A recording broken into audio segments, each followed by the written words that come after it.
मी बोरकर गुरुजी, विश्व ज्योतिषाचार्य, ब्रह्मांड ज्योतिष कार्यालय, मुक्काम पोस्ट रावेर, जिल्हा जळगाव, महाराष्ट्र। ब्रह्मांड ज्योतिष कार्यालयाची कुठेही शाखा नाही। मी स्वतः मार्गदर्शन करतो, माझ्यामार्फत कोणीही मार्गदर्शन नाही। बुधवारी कार्यालयाला सुट्टी असते। मला प्रत्यक्ष भेटायचं असेल तर अगोदर मोबाईल करून मगच या।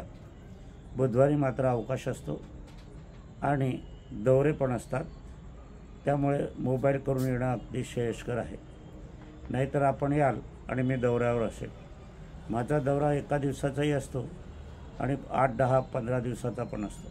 म्हणून आपणाला सांगावंसं वाटते की आपली उगाच फेरी होऊ नये, आपल्याला त्रास होऊ नये, म्हणून अगोदर मोबाईल करूनच यावा। असो, दिवाळीनंतर दौरे सुरू होतील। बुधवारी पण दौराच असतो, इतर दिवशी पण दौरे असण्याची शक्यता असते। म्हणून ज्यांना प्रत्यक्ष भेटायचं आहे त्यांनी अगोदर मोबाईल करूनच यावा। आजचा कार्यक्रमाचा विषय हा श्राद्धाचाच आहे। कार्यक्रम सुरू करण्यापूर्वी माझी पत्नी स्वर्गीय सौ निर्मलाबाई बोरकर यांना अभिवादन करूया आणि आजच्या कार्याला सुरुवात करूया। भाद्रपद कृष्ण पक्ष म्हणजे श्राद्धाचा महिना। या महिन्यामध्ये आपले जे पूर्वज आहेत 3 पिढ्याचे, आई वडील, आजोबा आजी, पणजोबा पणजी, हे आपल्या घरी येत असतात। स्वर्गातून आपल्या घरी पदार्पण करत असतात। आता 3 पिढ्याचे हे येत असतात, आत्मे येत असतात, ते स्वतः येत असतात। याचा अर्थ या 3 पिढ्यांना दुसरी योनी तोपावतर मिळालेली नसते, हे लक्षात घ्या। 3 पिढ्याच्या अगोदरची आहे त्यांना योनी मिळालेली आहे आणि त्या योनीत ते रममाण झालेले आहेत। म्हणून 3 पिढ्याचं आपल्याला श्राद्ध या ठिकाणी करायचं असते। श्राद्ध श्रद्धेने करायचं आहे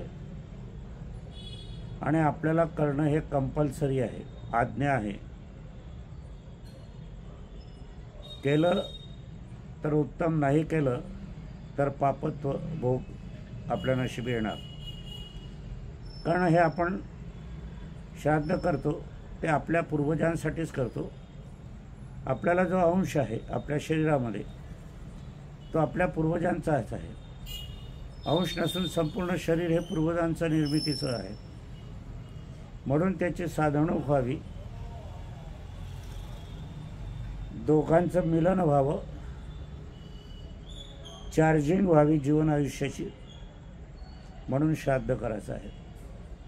आपल्याला जीवन आयुष्यमान वाढायचं आहे, लक्ष्मी प्राप्त करायची आहे, सुखसंपन्नता आपल्याला लाभायची आहे, आपल्याला वंश व्हायचा आहे, आपल्याला वंश पुढे चालवायचा आहे, आपल्याला घराणे चालवायचं आहे। याच्यासाठी श्राद्ध करणे अत्यंत आवश्यक आहे। श्राद्ध आपण नाही केलं तर मग मात्र भोग नशिबी आलेच म्हणून समजा। श्राद्ध हे आपण आपल्यासाठी करतो आहोत, आपल्या पूर्वजांसाठी नाही। पूर्वजांचा काय लाभ आहे त्याच्यामध्ये? फक्त जेवण भोजन करणे।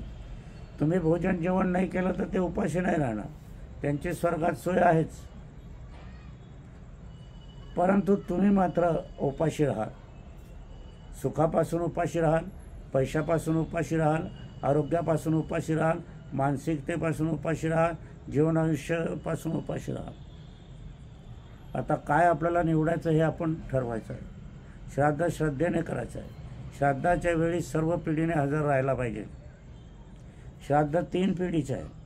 आपण, आपले आईवडील, आपले आईवडिलांचे आईवडील, त्याचप्रमाणे आपण, आपली मुलं आणि त्यांची मुलं म्हणजे नातवं, पणतवे, या सर्वांनी श्राद्धाच्या दिवशी हजर राहणं भाग आहे। मरणाच्या दिवशी, निधनाच्या दिवशी, स्वर्गवासीच्या दिवशी, अग्निडाग देण्याच्या दिवशी सर्वांनी हजर राहणे जरुरीचं आहे। आणि तुम्ही हजर नाही राहिले तर भोग काय येणार हे कर्माला माहीत, कर्मगतीला माहीत। कर्म काय करायचं हे आपल्या हातात आहे। कर्म कसं लिहिलं जाणार आहे हे कर्मगतीच्या हातात आहे। कर्म केव्हा फलित होणार आहे ते पण कर्माच्या हाती आहे, आपल्या हाती नाही। कर्म करणं फक्त हाती आहे। आज काय होणार आहे? नाही श्राद्ध केलं तर काय आहे, नाही हजर राहिलं तर काय आहे, नाही गयाला गेलं तर काय आहे. उगाच वेळ घालवायचा. श्राद्ध एकीकडे करा, कोणाला सांगून द्यायचं, आपण ड्युटीवर जायचं, आपण व्यवसायाच्या ठिकाणी जायचं, पैसा कमवायचा आहे.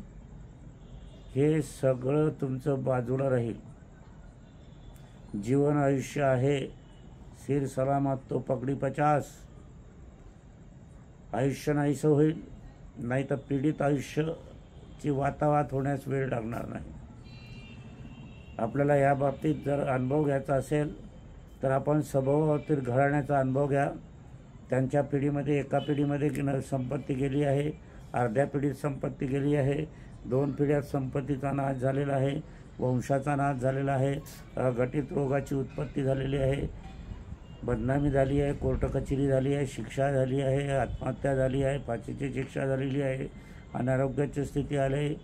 हे सगळं आपण अभ्यासांती बघा, अनुभव घ्या असं मी म्हणतो. माझं सांगण्यावर तुम्ही मुळीच विश्वास ठेवू नका. असो, विश्वज्योतिषाचार्य बोरकर गुरुजी, ब्रह्मांड ज्योतिष कार्यालय, मुक्काम पोस्ट रावेर, जिल्हा जळगाव, 9850015558, 9850015558 हा व्हॉट्सअप नंबर आहे आणि हा बोलण्याचा मोबाईल नंबर आहे. रावेरचा पिनकोड नंबर आहे 425508. असो, आजच्या कार्याला सुरुवात करण्यापूर्वी पुण्याचे माझी पत्नी स्वर्गीय सौ निर्मलाबाई बोरकर यांना अभिवादन करूया.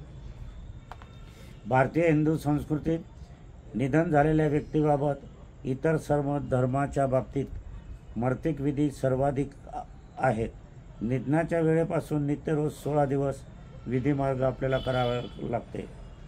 गंधमुक्ती झाल्यानंतर सुतक जरी संपत असले तरी श्राद्ध हे अखंड प्रथमतः 16 महिन्याचे असते. हिंदू संस्कृतीत निधन झालेल्या व्यक्तीचा दाह संस्कार करतात. हा दाह संस्कार म्हणजे अग्निडाग होय, किंवा यास मुखाग्नीसुद्धा म्हटले जाते. सर्वसाधारणतः सर्वसामान्य लाकडांचा उपयोग हा केला जातो. अंतिम संस्कारात केला जात असताना काही श्रीमंत लोक चंदनामध्ये आपल्याला देह जाळत असतात. आता काही सेवाभावी संस्था पशुशेणाचे म्हणजे गाईचं शेण, म्हशीचं शेण, बैलाचं शेण अशा शेणाच्या गौरी बनवल्या जातात आणि दाह संस्कारात याचा उपयोग केला जातो. यामध्ये दाह संस्कार लवकर होतो आणि अग्नी भडाग्नी होतो आणि त्याला कुठे रोकथाम लागत नाही आणि यामुळे वृक्षाची कत्तल होणे पण वाचते आणि निसर्ग हा आपल्याला साथ देत असतो. तिसऱ्या दिवशी अस्थी म्हणजे अग्नी संस्कारात शिल्लक राहिलेल्या असतील त्या गोळा आपल्याला कराव्या लागतात. मंत्रोच्चार विधी करून पवित्र नदीमध्ये त्या अस्थी सोडाव्या लागतात. नदी ही तीर्थस्थानाची अथवा पाणी जिथे असेल तिथे शक्यतेवर जन्म आणि मृत्यू एकाच नाण्याच्या 2 बाजू आहे. म्हणून पुरुषांचे हाडे म्हणजे हस्ती पूर्वापार नदीत ज्या ठिकाणी प्रवाहित केली असतील त्याच नदीमध्ये वंशाची आपल्याला हाडे किंवा ह्या अस्थी टाकायच्या असतील. सौभाग्यवती सुनबाईचे, सौभाग्यवती स्त्रीचे, पत्नीचे, आजीचे जे काही स्त्री असेल ते किंवा सुनबाई असेल तर ज्या नदीत अस्थी टाकल्या जातात त्याच ठिकाणी पती निधनानंतर त्याच नदीत पतीची अस्थीसुद्धा प्रवाहित करावी. किंवा पतीने अगोदर निधन झालं तर त्याच नदीत तिच्या पत्नीचं अस्थि विसर्जन त्याच करायचं असते.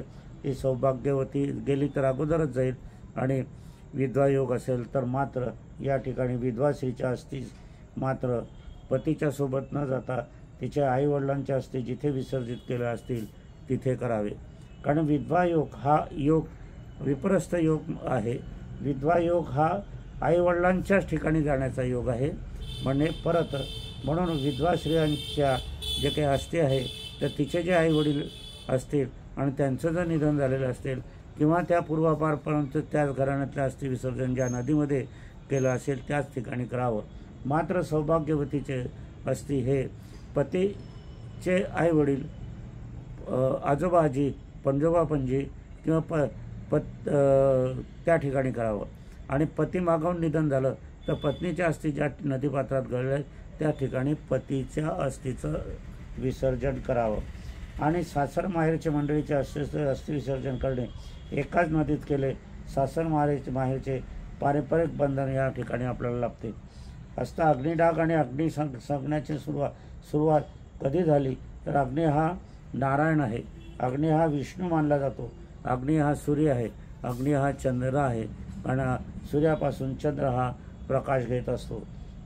हा अग्नी पवित्र असतो. धूप अगरबत्ती दीपक प्रज्वलित आपण देवाजवळ करतो, हे शुभ कार्यासाठी आपण वापरत असतो. सर्वांच्या याच्यामध्ये शरीरात अग्नी हा प्रज्वलित असतो. आपलं शरीरसुद्धा अग्निजन्यच असते. सर्वप्रथम हे ब्रह्मांड अग्नीपासून तयार झालेलं आहे. ब्रह्मांडाचा पृथ्वीचा आतला भाग गेला तर त्या ठिकाणी तुम्हाला अग्नी दिसून येतो. असे म्हणून अग्नीतून उत्पत्ती झालेली आहे, म्हणून अग्नीमध्येच सामावणे जाणे हे शास्त्रसंमत आहे. परंतु धार्मिक नेते या अग्निदाहाची सुरुवात ही प्रथम देवांनी केलेली आहे हे लक्षात घ्या. शुक्राचार्य हे राक्षस योनीतील होते आणि त्यांचे सर्व शिष्यगण राक्षस होते. दानव म्हणजे राक्षस. दानवांचे आणि देवांचे युद्ध हजारो वर्षे सुरू होते आणि हे युद्ध काही बंद होत नव्हते. देवांची संख्या मर्यादित होती, पण शुक्राचार्य प्रणित राक्षस नित्य नवीन जोमामध्ये दररोज लढण्यामध्ये सिद्ध होत होते, येत होते आणि यामुळे युद्ध काही संपत नव्हते. यात काय गूढ आहे ते देवांना काही समजत नव्हते. मग काय करावे? देवांना काळजी लागली. आता स्वर्गात दानवांचेच राज्य येईल असे वाटू लागले. तेव्हा देवांनी सर्व जगाचे आकाश पाताळ पृथ्वी तिन्ही लोकांचे निर्माते, सर्व सृष्टीचे जनक ब्रह्मदेव विष्णू शंकर या प्रमुख देवताचे असलेले जनक म्हणजे पूर्वी, म्हणजे ब्रह्मा विष्णू महेशांचेही पूर्व त्यांचं श्री आणि सौ हे होतं. श्री व सौ या मातापित्यांचे स्मरण केले, कारण सृष्टी निर्माण करून त्यांचे निर्वाण झालेले होते. म्हणून श्री व सौचे श्राद्धविधी भाद्रपद कृष्ण पक्ष प्रतिपदेपासून तर सर्व पितृ अमावस्या पावेतो अखंड श्राद्ध चालत राहिले. तेव्हा श्री व सौ या महिन्यात त्यांनी सर्व देवांना सांगितले की शुक्राचार्य हे दिवसाचे सैन्य देव आपण मारत आहात, त्यांना मृत्यू देत आहे, तर रात्री शुक्राचार्य आपल्या झारीतील पाणी या मृतात्म्यावर टाकत आहे आणि हे सैनिकावर शिंपडून त्यांना परत जिवंत करत आहेत.